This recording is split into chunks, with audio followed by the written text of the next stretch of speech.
नमस्कार, मैं श्रवण कुमार अपने YouTube channel star GS hub में आपका स्वागत करता हूं।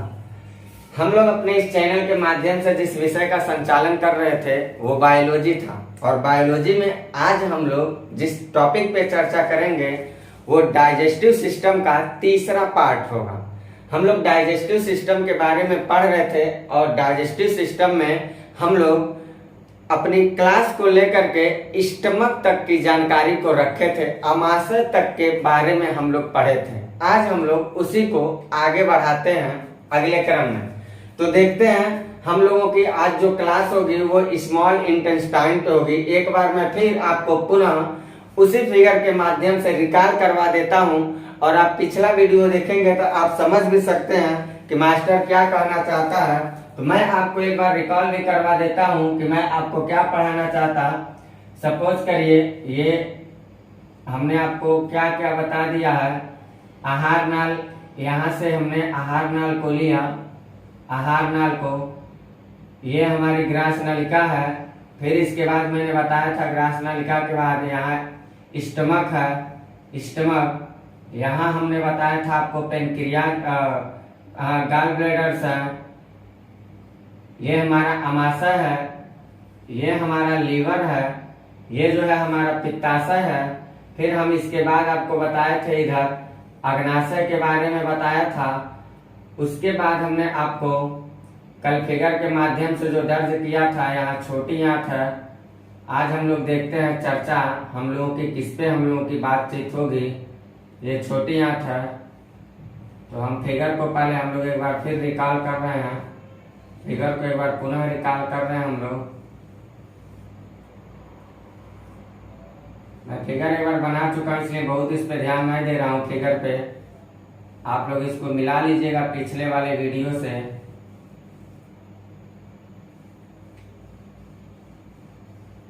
ये बड़ी आंत है, बड़ी आंत।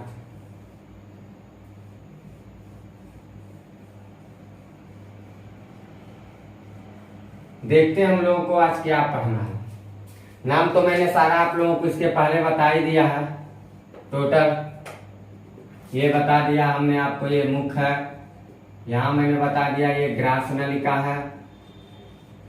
यहाँ मैंने आपको बता दिया था अमाशय है, स्टमक। ये मैंने बता दिया पेनक्रियाज है, अग्नाशय, अग्नाशय है, अग्नाशय। ये भी मैंने आपको बता दिया है लीवर के बारे में। यहाँ मैं आपको लीवर के बारे में बता दिया, यकृत। इसके बारे में हमने आपको बता दिया पित्ताशय। फिर इसके बारे में हमने आपको बता दिया है छोटी आंत के बारे में, स्मॉल इंटेस्टाइन के बारे में। और ये भी मैंने आपको बता दिया है बड़ी आंत के बारे में। फिगर के माध्यम से भी बताया हूँ। यहाँ मैंने आपको बताया था फिगर के माध्यम से, यहाँ अपेंडिक्स है, अपेंडिक्स। यहाँ मैंने फिगर बनाया था तो बताया था एनस है। इतनी बातों को मैंने फिगर के माध्यम से पुटअप किया था। और यहाँ मैंने बनाया था डायफ्राम को, यहाँ मैंने डायफ्राम को बनाया था। तो हम अपने क्लास को आगे लेके चलते हैं और बताते हैं मैं किन किन बातों पे चर्चा कर चुका हूँ। इतनी बातें तो मैंने फिगर के माध्यम से आपको बता चुका था। हम लोग डाइजेस्टिव सिस्टम में क्या पढ़ रहे थे? एलिमेंट्री कैनाल के बारे में, आहार नाल के बारे में पढ़ रहे थे। यानी खाना हम खाएंगे तो हमारा खाना कहाँ कहाँ, शरीर के किस किस अंग में हमारा खाना पहुंचता है। तो मुंह में खाना खाएंगे, मुंह के बारे में हमने बता दिया था, मुंह के बारे में। फिर मुंह से भोजन कहाँ जाएगा? ग्रास नलिका में जाएगा। ग्रास नलिका हमने आपको पढ़ा दिया। ग्रास नलिका से हमारा भोजन कहाँ जाता है? स्टमक में, स्टमक आपको पढ़ा दिया। फिर स्टमक से हमारा भोजन कहाँ आता है? छोटी आंत में आता है। तो आज हम लोग पढ़ेंगे छोटी आंत। आज हम लोग छोटी आंत पढ़ेंगे, छोटी आंत के बारे में। और छोटी आंत से फाइनली भोजन कहाँ जाता है? बड़ी आंत में। तो आज हम लोग जिस टॉपिक पे बातचीत करेंगे वो होगा छोटी आंत और बड़ी आंत पर। जैसे हम छोटी आंत और बड़ी आंत बता देंगे तो हम लोगों का कंप्लीट हो जाएगा। यहाँ जरा समझ लीजिएगा, जो टॉपिक हम लोग पढ़ रहे हैं पाचन तंत्र, डाइजेस्टिव सिस्टम, इसमें मैंने बताया था कि हम आप लोगों को 3 बातें बताएंगे। एक मैंने कहा था आहार नाल के बारे में बातचीत करेंगे। दूसरा बताया था डाइजेस्टिव ग्लैंड्स के बारे में बातचीत करेंगे। पाचन ग्रंथि के, और तीसरा बताया था न्यूट्रिशन के बारे में बातचीत करेंगे, पोषण के। तो आहार नाल में हम क्या क्या क्या आता है मैं ये आपको बता देता हूँ। आहार नाल में मुख आता है, फिर उसके बाद ग्रास नलिका आता है, हम खाना मुख में खाए, भोजन ग्रास नलिका में जाएगा। ग्रास नलिका के बाद भोजन कहाँ जाता है, अमाशय में जाता है, स्टमक में। स्टमक के बाद भोजन कहाँ जाता है, छोटी आंत में जाता है, और छोटी आंत के बाद फाइनली भोजन कहाँ जाता है, बड़ी आंत में जाता है, और बड़ी आंत के बाद भोजन कहाँ जाता है, एनस के माध्यम से भोजन मल बनकर बाहर निकल जाता है, मल बनकर बाहर निकल जाता है। तो मैंने आपको इस आहार नाल के बारे में जो बता रहा था उसमें मुख आपको बता दिया है, मुख में आपको तीर्थ बता दिया है, टंग बता दिया है, इनेमल बता दिया है, डेंटाइन बता दिया है, क्या क्या होता है सब बता दिया है। ग्रास नलिका भी हमने आपको बता दिया। एक स्टमक के बारे में भी मैं चर्चा कर चुका हूँ। आज जो हम लोग बातचीत करेंगे वो छोटी आंत पे करेंगे, उसके बाद हम लोग जो चर्चा करेंगे वो बड़ी आंत पे करेंगे। उसके बाद फाइनली हम लोगों का जो आहार नाल टॉपिक है डाइजेस्टिव सिस्टम का एक पोर्शन मैं कंप्लीट कर दूंगा। फिर इसके बाद मैं आपको बताऊंगा डाइजेस्टिव सिस्टम से रिलेटेड कि भोजन तो हमने कर लिया, अब भोजन हमारा कहाँ कहाँ पचेगा, तो पचने वाले अंगों के बारे में यहाँ हम आपको बताएंगे। यानी आज हम लोग आहार नाल को कंप्लीट करने वाले हैं। आज हम लोगों की जो टॉपिक चलेगी वो छोटी आंत। इसके पहले के 2 वीडियो को आप देखिएगा, आपको मुख, ग्रास नलिका, अमाशय, छोटी अमाशय तक के बारे में चर्चा किया हुआ सब मिलेगा। छोटी आंत और बड़ी आंत को आज हम लोग कंप्लीट करने वाले हैं, तो हमारा जो आहार नाल टॉपिक है ये कंप्लीट हो जाएगा। फिर हम लोग आगे पढ़ेंगे पाचन ग्रंथि के बारे में। फिर हम लोग क्या पढ़ेंगे आगे, पाचन ग्रंथि के बारे में। मैं आपको बार बार रिकॉल करवाते चल रहा हूँ इसलिए क्योंकि आप लोग पास तो है नहीं कि मैं बातों को बताता रहूं, इसलिए मैं चाह रहा हूं कि आप जो कुछ भी पढ़ें स्पष्ट रूप से रहें, आपको किसी भी प्रकार से कोई भी समस्या ना आए। मेरा बस मानना यही रहता है, मेरे पढ़ाने का इंटेंशन बस यही रहता है कि किसी को भी किसी प्रकार की समस्या ना हो। आते हैं अपने मुद्दे की बात पे, आते हैं हम लोग बातचीत करने कहाँ पर, छोटी आंत के बारे में। छोटी आंत के बारे में, छोटी आंत आज हम लोग पढ़ने वाले हैं। देखते हैं छोटी आंत से संबंधित क्या बातचीत चलेगी। तो फाइनली देखा जाएगा तो हमारा जो भोजन है मुख के बाद कहाँ गया, ग्रास नलिका में गया। ग्रास नलिका से रिलेटेड मैंने डायफ्राम के भी बारे में आपको बता चुका हूँ, डायफ्राम के बारे में मैं बातचीत कर चुका हूँ। इसके पहले वाली वीडियो देखिएगा आप।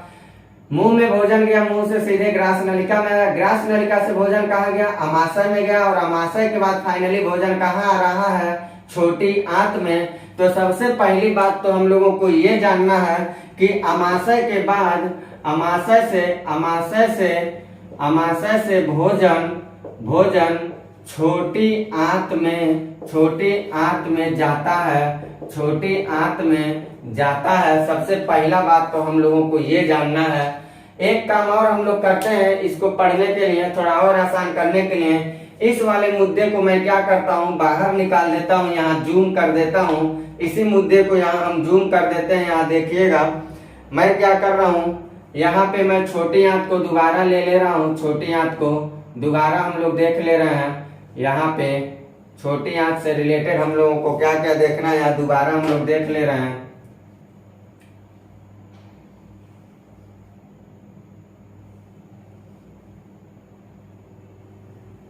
यहाँ देखते हैं हम लोग छोटी आंत से रिलेटेड बातों को।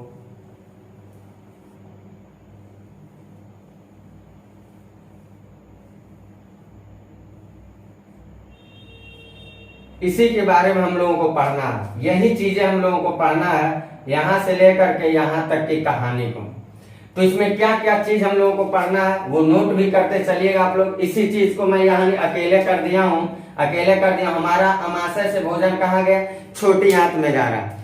यानी कि एक बात अगर कोई पूछे हमसे कि जो मनुष्य है वो उस मनुष्य के आहार नाल की सबसे बड़ी लंबाई कौन होती है, तो मनुष्य का जो मुख से लेकर के मल द्वार तक, एनस तक, मुख से लेकर के एनस तक की जो नलिकानुमा संरचना आहार नाल जो कहला रही है, इस पूरे नलिकानुमा संरचना में सबसे लंबी संरचना जो होती है वो छोटी आंत की होती है।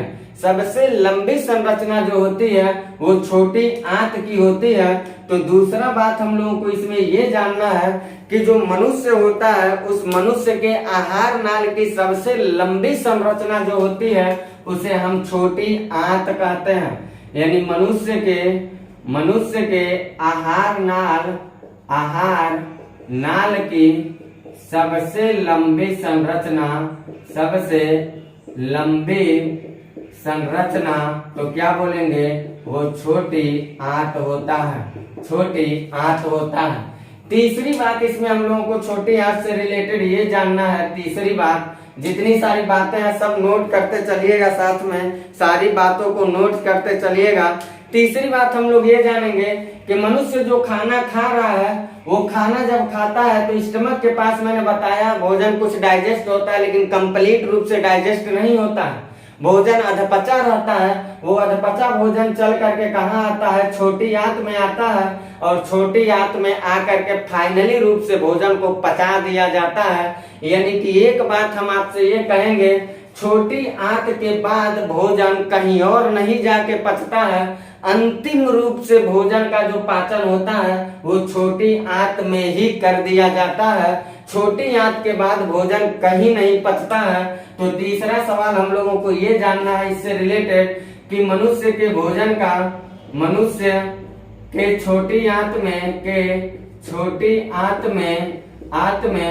अंतिम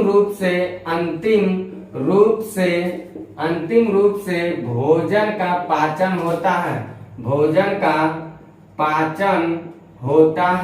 ये बातें हम लोगों को याद रखना है। फिर इस छोटी आंत से रिलेटेड हम लोगों को बातें ये याद रखना है, जो मनुष्य होता है, हम एक बात आपसे पूछे, अगर हम लोगों ने खाना जो खाया अंतिम रूप से पाचन अगर छोटी आंत में कर दिया गया तो भोजन से रिलेटेड भोजन हम कर रहे हैं, इसका मतलब क्या कर रहे हैं, या तो हम कार्बोहाइड्रेट खाते होंगे, या तो हम प्रोटीन लेते होंगे, या तो हम वसा लेते होंगे, या तो हम सहायक भोजन के रूप में या तो मिनरल्स लेते होंगे, या तो वाटर लेते होंगे, या तो विटामिन्स लेते होंगे। तो जितने सारे मुख्य घटक होते हैं भोजन के, उस भोजन के सारे मुख्य घटक का पाचन यहाँ अगर हो जा रहा है तो भोजन के सारे मुख्य घटक का अवशोषण जो होता है, उसके मुख्य जो पदार्थ होते हैं कार्बोहाइड्रेट, प्रोटीन, फैट जो हो रहा है, उसका अवशोषण जो हो रहा है, शुद्ध चीजों का खिंचाव जो हो रहा है, वो छोटी आंत में ही होता है। यानी कि एक बात हमको ये जानना है कि मनुष्य के भोजन का अंतिम रूप से अवशोषण जो होता है वो छोटी आंत में होता है।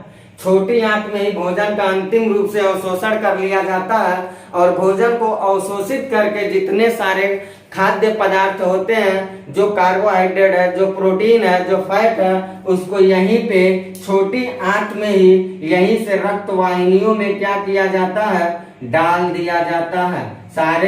सारे पदार्थों को रक्त वाहिनियों में भेज दिया जाता है।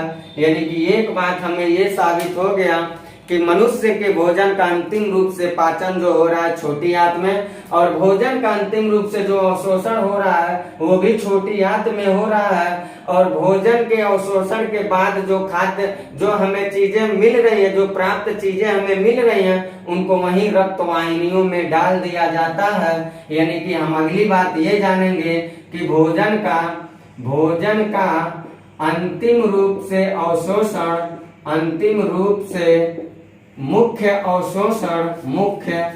अवशोषण जो होता है, अवशोषण छोटी आंत में होता है, छोटी आंत में कर दिया जाता है, छोटी आंत में कर दिया जाता है। इतनी बातों को जानना है। इसके बाद हमें ये जानना है कि जिस छोटी आंत के बारे में हम लोग चर्चा कर रहे हैं, ये छोटी आंत जो है वो मनुष्य के आहार नाल की सबसे लंबी संरचना है। और इसकी लंबाई भी कभी कभी पूछ दिया जाता है साहब। इसकी लंबाई जनरली जो देखी जाती है छोटी आंत की, वो छोटी आंत की लंबाई जो होती है वो लगभग 6 से 7 मीटर तक देखी जाती है। 6 से 7 मीटर होती है, इस बात को आपको याद रखना है। इसके अलावा हम लोगों को छोटी आंत से रिलेटेड ये बातें देखना है कि जिस छोटी आंत के बारे में हम लोग पढ़ रहे हैं, ये छोटी आंत को 3 भागों में बांटा जाता है। छोटी आंत को 3 भागों में बांटा जाता है। वो 3 भाग कौन कौन से हैं? एक भाग यहाँ से यहाँ तक ले लीजिए, ये एक भाग ले लीजिए, एक भाग यहाँ से यहाँ तक ले लीजिए, इसको दूसरा भाग बना दीजिए, और एक भाग यहाँ से लेके ये पूरा हिस्सा, ये जितना सारा डाट डाट मार रहा हूँ, ये एक हिस्सा होता है टोटल, ये टोटल एक हिस्सा होता है, यहाँ तक आता है। तो इस वाले को ए मान लेते हैं, इसको बी मान लेते हैं, और ये यहाँ से लेके यहाँ तक के जितनी है इसको सी मान लेते हैं। तो छोटी आंत को जो 3 भाग में बांटा जाता है, छोटी आंत के 3 रूप जो हम लोग देखेंगे या 3 प्रकार जो देखेंगे वो कौन कौन होगा। ये वाले जो हिस्से होते हैं यहाँ से यहाँ तक का जो हिस्सा है, इसको बोला जाता है डियोडिनम, इसको बोला जाता है डियोडिनम। यहाँ से यहाँ तक की जो हिस्सा है, यहाँ से लेके यहाँ तक की जो हिस्सा है उसको बोला जाता है जेजुनम, जेजुनम। और यहाँ से लेकर के ये पूरा जो हिस्सा है इसको बोला जाता है इलियम, इसको हम लोग बोलते हैं इलियम। यानी कि छोटी आंत जो है उस छोटी आंत को 3 हिस्सों में बांट दिया जाता है, एक डियोडिनम, एक जेजुनम और एक इलियम। ये डियोडिनम, जेजुनम, इलियम जो है, इसमें एक बात हम लोगों को बड़ी खास यहाँ नजर आएगी। जो छोटी आंत की इलियम वाली हिस्सा है, वो इलियम हिस्सा छोटी आंत में भोजन का अंतिम रूप से पाचन करता है। अगर आपसे कोई पूछे कि छोटी आंत में भोजन का अंतिम रूप से पाचन कहाँ किया जाता है, तो आप ये कहिएगा इलियम में किया जाता है। यानी कि छोटी आंत में भोजन का अंतिम रूप से पाचन इलियम में किया जाता है, इलियम में किया जाता है। ये बात याद रखिएगा, ये बात आप याद रखिएगा। अभी हमने आपको क्या बताया कि जो हमारा स्टमक है, अमाशय से भोजन हमारा सीधे छोटी आंत में गई, मुंह से ग्रास नलिका में गई, ग्रास नलिका से अमाशय में आई, अमाशय से सीधे छोटी आंत में आ गई। यानी कि हमारा जो है भोजन वो अमाशय स्टमक से सीधे कहाँ आ रहा है, स्मॉल इंटेस्टाइन के पास आ जा रहा है। ये छोटी आंत जो है, ये मनुष्य के जो आहार नाल है, यहाँ से लेकर के ये पूरी संरचना जो है, इस पूरी संरचना आहार नाल कहलाती है। इस पूरे आहार नाल में सबसे लंबा संरचना जो है वो छोटी आंत का है। लगभग 6 से 7 मीटर तक छोटी आंत की लंबाई देखी जाती है। फिर इसके बाद हम लोगों को ये जानना है, मैंने बताया आपको कि मनुष्य के छोटी आंत में भोजन का अंतिम रूप से पाचन किया जाता है। इस छोटी आंत में भोजन को अंतिम रूप से पचाया जाता है। लेकिन कोई अगर आपसे ये पूछे कि छोटी आंत में तो भोजन अंतिम रूप से पचता है, लेकिन छोटी आंत में किस जगह पे पचता है, छोटी आंत में किस जगह पे पचता है, तो छोटी आंत को 3 हिस्सा में हमने बांट के दिखाया है, डियोडिनम, जेजुनम, इलियम। तो जो छोटी आंत का इलियम हिस्सा है, उसी इलियम हिस्से में भोजन का अंतिम रूप से पाचन कर दिया जाता है। इतनी बातों को, छोटे आंत से रिलेटेड आपको इतनी सारी बातों को याद रखना है। ये सारी बातें आप याद रखिएगा। अगर आपसे कोई ये पूछता है कि ये बताओ भाई, मानव शरीर का सबसे लंबा पाचन तंत्र अंग कौन है, तो आप कहिएगा एक शब्दों में वह छोटी आंत है। मानव शरीर का सबसे लंबा पाचन तंत्र अंग कौन है, तो कहिएगा छोटी आंत है। छोटी आंत से संबंधित आपको इतनी सारी बातें याद रखना है आहार नाल में। अभी हम लोग जब पाचन ग्रंथि पढ़ेंगे तो फिर छोटी आंत दौड़ के चला आएगा, तो वहां हम लोग देखेंगे पाचन कैसे होता है। अभी मैं सिर्फ आहार नाल से संबंधित सारी मुद्दों पे बातचीत शुरू किए हैं। तो इसका आप लोग इसको नोट कर लीजिए, स्क्रीनशॉट लीजिए। फिर हम लोग देखते हैं हमारा भोजन छोटी आंत से कहाँ जाता है, बड़ी आंत में। तो अब हम लोग चर्चा करने वाले हैं बड़ी आंत के बारे में। तो मैं अभी यहाँ बड़ी आंत को जूम करता हूँ उस फिगर को लेकर के, और फिर आपको बड़ी आंत से रिलेटेड मुद्दों पे बताता हूँ क्या है खासियत बड़ी आंत की, लार्ज इंटेस्टाइन की क्या है खासियत, क्या है वो रहस्य, उस पे हम लोग बातचीत करेंगे। तो हम लोग अब पहुंचते हैं, हमारा जो भोजन है वो छोटी आंत से अंतिम रूप से पच जा रहा है, और छोटी आंत से फाइनली भोजन को क्या किया जा रहा है, बड़ी आंत में डाल दिया जाता है। तो जो ये डाट डाट डाट डाट हिस्सा है, ये वाली, ये नीले कलर की डाट डाट डाट डाट हिस्सा जो कर रहा हूँ, ये सारा हिस्सा बड़ी आंत कहलाती है। ये टोटल हिस्सा बड़ी आंत कहलाती है। तो हम लोग क्या करते हैं, यहाँ पे बड़ी आंत को बना ही लेते हैं, बड़ी आंत को यहाँ बना लेते हैं, और बड़ी आंत को बना करके हम लोग समझते हैं क्या है इसकी खासियत। ये आप ऐसे कुछ करके बड़ी आंत को बना सकते हैं, ऐसे कुछ करके बड़ी आंत को बना सकते हैं, और देखते हैं हम लोग बड़ी आंत के बारे में रहस्यमय बातों को, बड़ी आंत से संबंधित रहस्यमय बातों पे चर्चा करते हैं। तो हम लोगों को देखना, फाइनली जो हम लोग देखेंगे वो बड़ी आंत के बारे में देखेंगे। देखते हैं बड़ी आंत के बारे में। ये एनस है हमारा, एनस हम लोगों का एनस। यहाँ मैंने आपको बताया था अपेंडिक्स है, अपेंडिक्स है। इसको अलग कलर कर देते हैं ताकि आप लोग बोले थे बार कलर अलग इस्तेमाल करें, तो दो कलर है, मैं इसको ब्लैक से कर देता। ये है एनस, और ये है अपेंडिक्स। और ये बड़ी आंत से रिलेटेड हमको क्या क्या बातें जानना है, उस पे हम लोग चल रहे हैं बातचीत करने। यानी इसी फिगर को हमने क्या किया, इसी फिगर को निकाल के हमने यहाँ बना दिया है, इस पे हम चर्चा करने वाले हैं। ये फिगर जो है ये किसका है, ये बड़ी आंत का है। तो बड़ी आंत से रिलेटेड हम लोगों को किन किन मुद्दों पे चर्चा करना है, जरा उसको देखते हैं।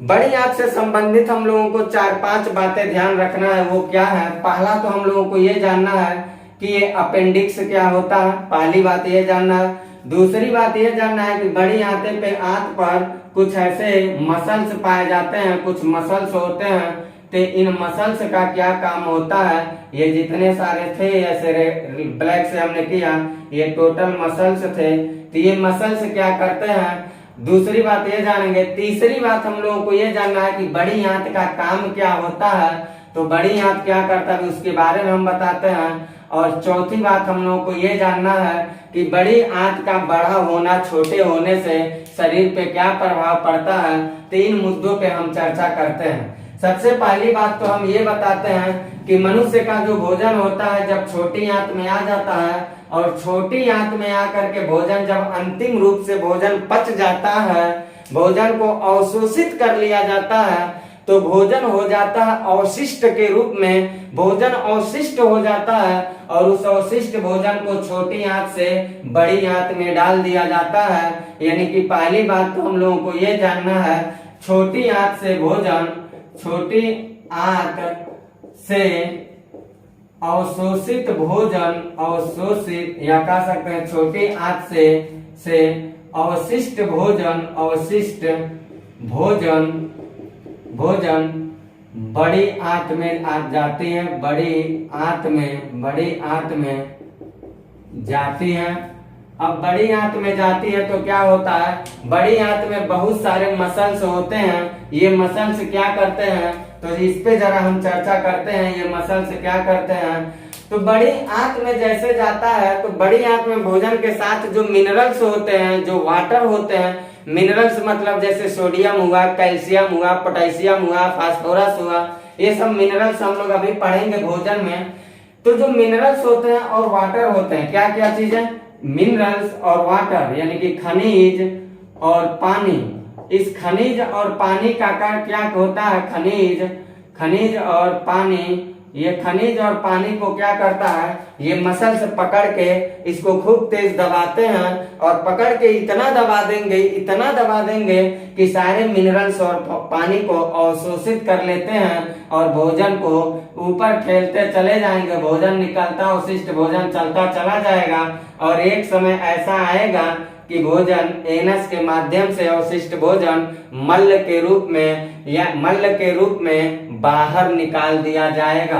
तो दूसरी बात हम लोगों को इसमें ये जानना है, बड़ी आंत भोजन के खनिज एवं पानी का अवशोषण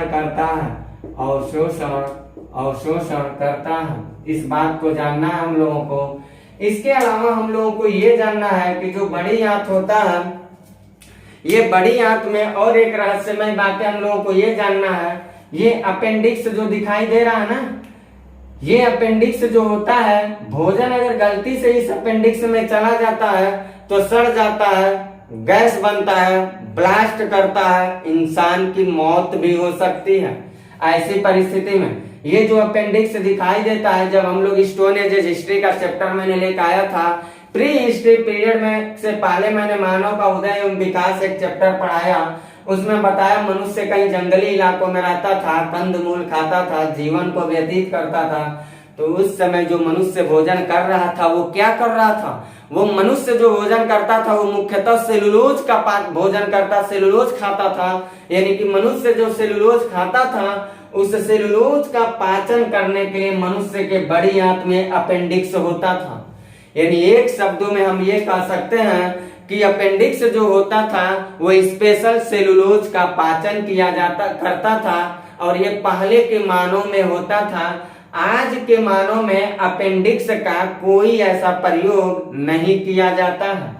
आज के डेट में अपेंडिक्स का सेलुलोज के पाचन से संबंधित कोई भी प्रयोग नहीं किया जाता है। लेकिन पहले का जो मानव था वह जब भोजन करता था तो उसके भोजन में जो सेलुलोज होते थे, उन सेलुलोज को पचाने का काम अपेंडिक्स करता था। तो हम लोगों को ये देखना है, जो आज का ये अपेंडिक्स है, इस अपेंडिक्स का आज कोई काम नहीं है।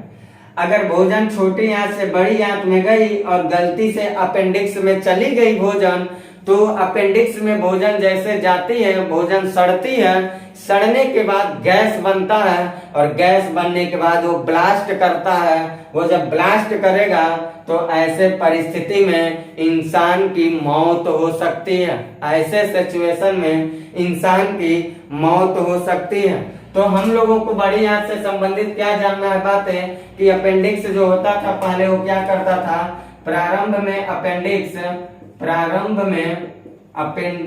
अपेंडिक्स सेलुलोज का पाचन करता था, सेलुलोज को पचाता था, किंतु वर्तमान में इसका कोई उपयोग नहीं है। इन बातों को हम लोगों को जानना है। इसके बाद हम लोग इसमें ये जानेंगे कि मिनरल्स और वाटर का ये अवशोषण तो कर लिया। सपोज करिए जो व्यक्ति समय से मल त्याग करने नहीं जाता है, इसका मतलब ये हुआ कि उसके अवशिष्ट भोजन के, हमने अभी क्या बताया, छोटी आंत से भोजन बड़ी आंत में जाती है और जब बड़ी आंत में जाती है तो बड़ी आंत में खनिज और पानी का अवशोषण होता है। सपोज करिए कोई आदमी समय से मल त्याग करने नहीं जा रहा है, इसका मतलब उसके अवशिष्ट भोजन का जो मिनरल्स और वाटर्स हैं उसको बार बार चूस लिया जा रहा है, इस मसल्स के द्वारा बार चूस लिया जा रहा है। तो जो उसका अवशिष्ट भोजन वो धीरे धीरे बड़ी आंत में सूख जाएगा और सूख जाएगा। बाद में जब वो भोजन को कुछ समय बाद जब वो मल के रूप में निकालता है तो काफी पैन भी होगा और व्यक्ति कब्ज रोग से पीड़ित हो जाएगा। यानी कि समय से मल का त्याग न करना कब्ज रोग से पीड़ित कर सकता है। इसलिए व्यक्ति को जरूरी है कि वो समय से मल का त्याग जरूर करें। यानी कि एक बात हम लोगों को ये जानना है कि अगर बड़ी आंत में भोजन का खनिज पानी अवशोषित ऐसे होता रहेगा तो सूख जाएगा। एक समय ऐसा आएगा कि वो मल के रूप में जब निकलेगा तो काफी तकलीफ होगा और व्यक्ति कब्ज रोग से पीड़ित हो जाएगा। यानी कि हम कह सकते हैं एक भाषा में, समय से मल न त्याग करना, समय से मल न त्याग करना व्यक्ति को कब्ज रोग से पीड़ित कर सकता है, कब्ज रोग से पीड़ित कर सकता है। इस बात को हम लोगों को याद रखना। इसके अलावा हम लोगों को ये देखना है कि कभी कभी क्या होता है, जो बड़ी आंत होती है उस बड़ी आंत में जितनी सारी रक्त वाहिनियां होती हैं, इस बड़ी आंत की रक्त वाहिनियां कभी कभी बढ़ जाती हैं, कभी कभी रक्त वाहिनियां बढ़ जाती हैं और बढ़ जाने की वजह से क्या होता है, ये रक्त वाहिनियां के बढ़ जाने से बड़ी आंत में रक्त का स्रावन हुआ और जो हमारा अवशिष्ट भोजन था उस अवशिष्ट भोजन के साथ क्या हुआ, रक्त मिल जाता है और व्यक्ति जब फाइनली रूप से मल त्याग करने जाता है तो उसके मल के साथ ब्लड आने लगता है। तो ऐसा कहा जाता है कि व्यक्ति को बवासीर रोग उत्पन्न हो चुका है। यानी कि एक भाषा में हम ये कह सकते हैं कि बड़ी आंत मल के साथ रक्त को आना बवासीर रोग कहलाता है। मल के साथ रक्त का आना बवासीर रोग कहलाता है।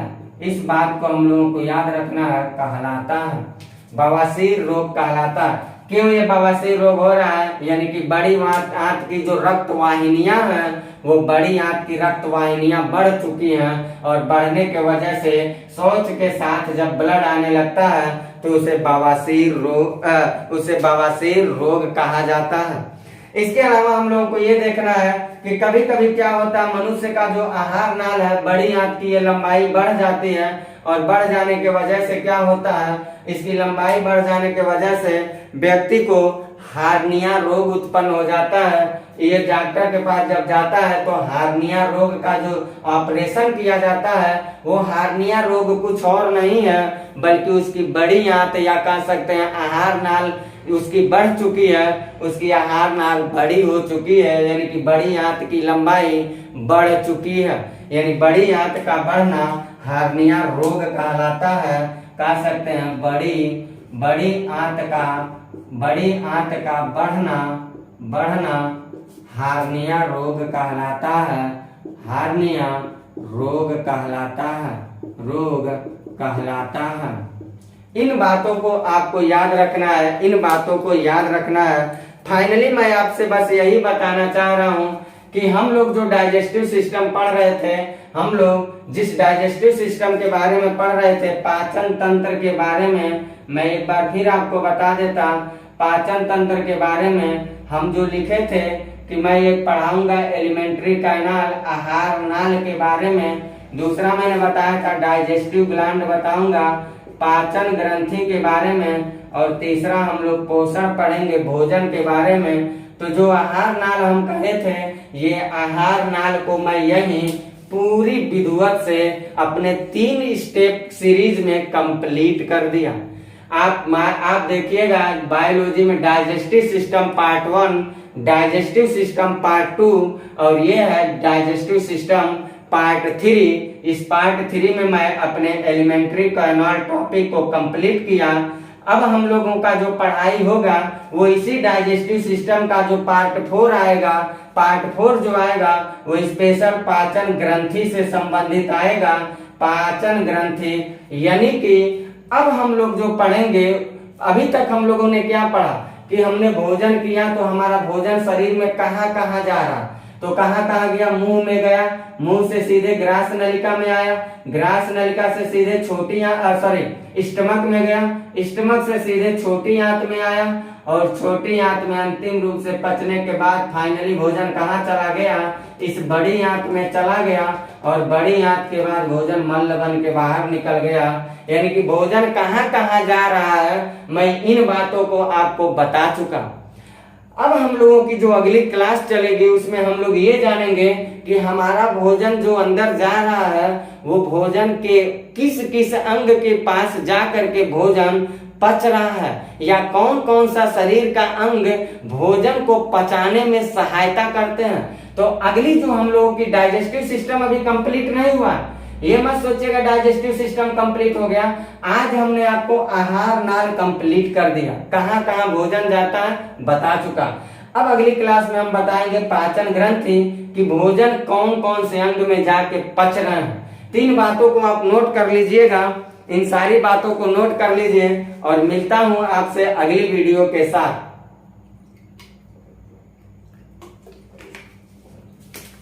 आप लोगों को क्या करना है, चैनल से जुड़िए। अगर आप लोगों को लग रहा है कि आपके एग्जाम के संदर्भ में चीजें अच्छी हैं, सिलेबस के अकॉर्डिंग है, ये आपके एग्जाम की सारगर्भिता को बढ़ा सकती हैं, आपको जितनी सारी समस्याएं जीएस से रिलेटेड है कम कर सकती हैं, तो आप निसंदेह चैनल से जुड़िए, इसे लाइक शेयर सब्सक्राइब करते चलिए ताकि हमारी मनोबल भी बढ़ती रहे। लेता हूं आपसे इजाजत, मिलते हैं अगली वीडियो के साथ। Bye, best of luck.